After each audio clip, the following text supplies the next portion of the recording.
Assalamualaikum warahmatullahi wabarakatuh. Halo teman-teman, welcome back to channel Ambis Ekonomi. Sesuai dengan moto kita yaitu Life Without Sunk Cost, kali ini kita akan membahas soal OSP tahun 2023 yang baru saja teman-teman selesai kerjakan gitu ya. Oke, sesuai dengan nama channel kita, jadi pada hari ini kita akan membahas bidang ekonomi khusus. Jadi kita langsung start aja. Oke,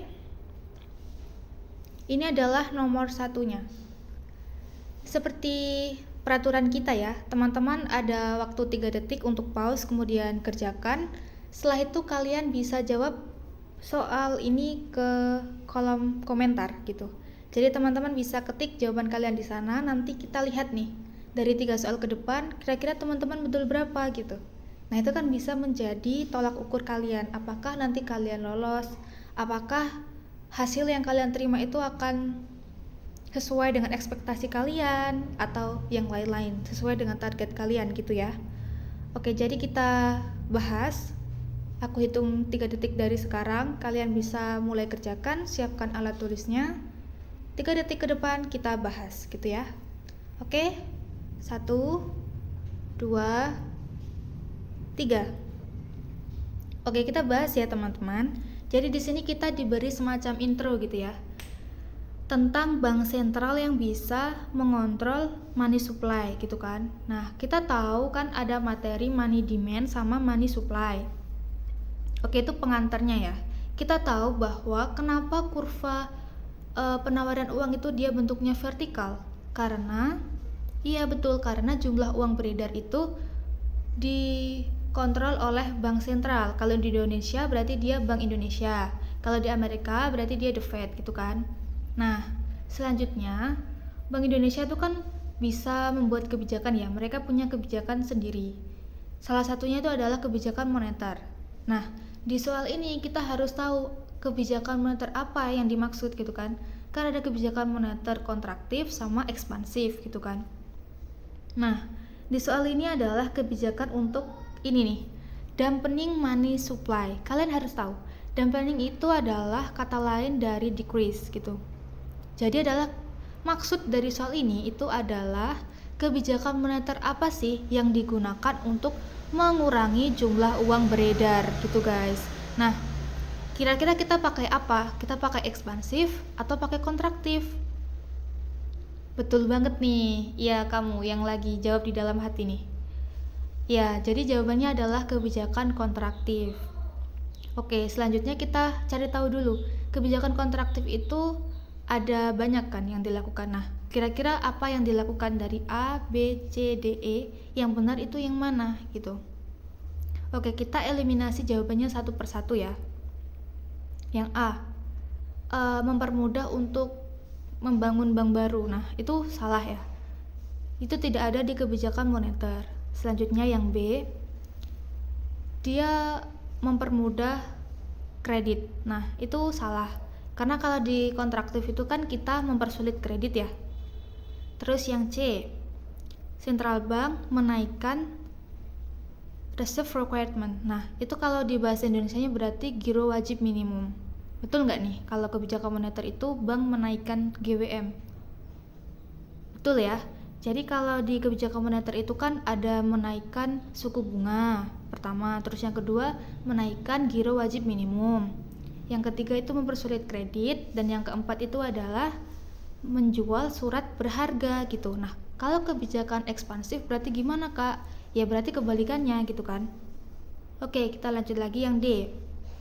Ini juga salah. Kenapa? Karena dia di situ menyebutkan lowers atau justru dia mengurangi reserve requirement. Nah, salah kan? Itu kebalikannya yang C. Padahal yang C itu yang betul, yaitu yang rises gitu kan. Terus yang E. Ini salah. Kenapa? Karena dia membeli obligasi gitu. Padahal kan kalau di kontraktif kita menjual obligasi gitu teman-teman. Oke ya, sampai sini bisa dipahami. Kita next. Ini adalah pembahasan soal nomor 1. Kalian bisa screenshot atau tulis.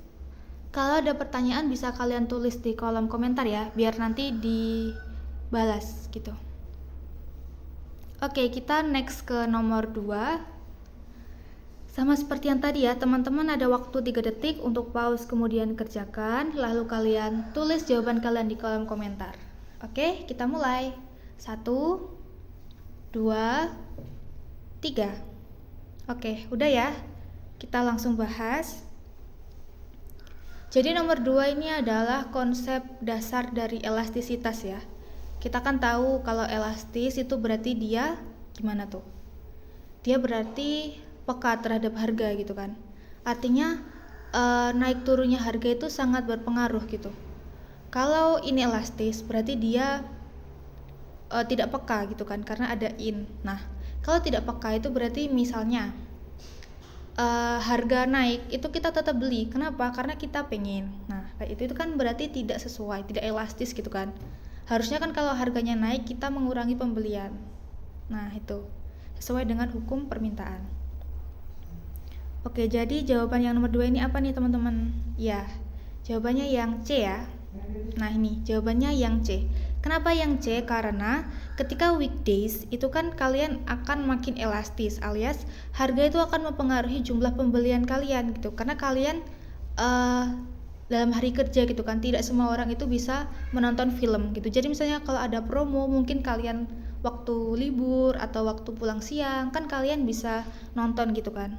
Nah, sedangkan kalau weekend, kenapa dia inelastis? Karena kebanyakan orang weekend atau evening, sore gitu kan, itu biasanya mereka akan menghabiskan waktu mereka dengan beristirahat, entah itu untuk healing, refreshing, dan lain-lain. Itulah kenapa perubahan harga itu sangat sedikit dikesampingkan untuk di bagian evening sama weekend gitu ya. Itu alasannya kenapa jawabannya yang C. Oke, kita lanjut ke nomor terakhir, yaitu tentang fungsi konsumsi dan tabungan gitu ya. Oke, seperti tadi kalian punya waktu 3 detik untuk mengerjakan. 1, 2, 3. Oke, kita langsung bahas ya teman-teman.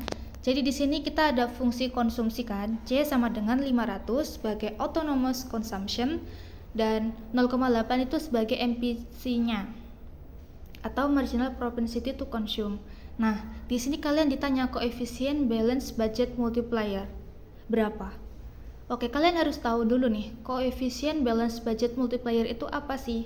Jadi balance budget itu adalah ketika delta G atau pengeluaran pemerintah, perubahannya itu bakal sama dengan perubahan kenaikan pajak gitu. Itu yang dimaksud dengan balance budget multiplier. Nah, rumusnya apa? Rumusnya ada di sini nih. Jadi rumusnya itu adalah 1 dikurang MPC itu kan MPS per MPS dikali delta T. Nah, kalau kita di sini di dalam soal ini kan kita tidak diketahui delta T-nya ya. Itu kan untuk mencari balance budgetnya, kenapa dikali delta T. Nah, kalau misalnya kita di sini itu kan berarti dia MPS per MPS gitu kan. Dimana ketika MPS per MPS atau sesuatu dibagi sesuatu dibagi dirinya sendiri, itu nilainya akan sebesar 1 gitu ya teman-teman. Jadi itulah alasannya kenapa nomor 3 itu jawabannya C, karena kalau sesuai dengan rumus balance budget multiplier itu dia rumusnya MPS per MPS, dimana segala sesuatu yang dibagi dengan dirinya sendiri itu akan menghasilkan angka 1 gitu ya. Nah, kalau misalnya di sini diketahui perubahan pajak itu sebesar berapa, untuk mengetahui perubahan pengeluaran pemerintah, kalian bisa mengalihkan 1 dengan langsung ke perubahan pajaknya gitu. Misalnya perubahan pajaknya itu 50. Nah, berarti kalian bisa kalikan 1 dikali 50 untuk mengetahui perubahan pajak perubahan pengeluaran pemerintah gitu guys. Oke. Selesai sudah pembahasan kita, kalian bisa lihat pembahasannya untuk di screenshot maupun dicatat ya. Nah, kira-kira kalian betul berapa nih dari 3 soal? Oke, semoga betul ya sesuai sama harapan kalian lah ya. Dan jangan lupa subscribe, komen, dan share agar channel ini terus berkembang dan dapat menemani kalian dalam belajar ekonomi dengan efektif dan efisien sesuai dengan moto kita, Life Without Sunk Cost. Karena subscribe itu gratis, kalian bisa tekan tombol subscribe dan jangan lupa nyalakan notifikasi ya, supaya nanti kalau kita update soal nomor 4, 5, 6 kalian bisa stay tune dan bisa nonton pembahasannya. Oke, segitu aja dari aku pada hari ini, semoga bermanfaat untuk kalian. See you di next video guys. Bye bye.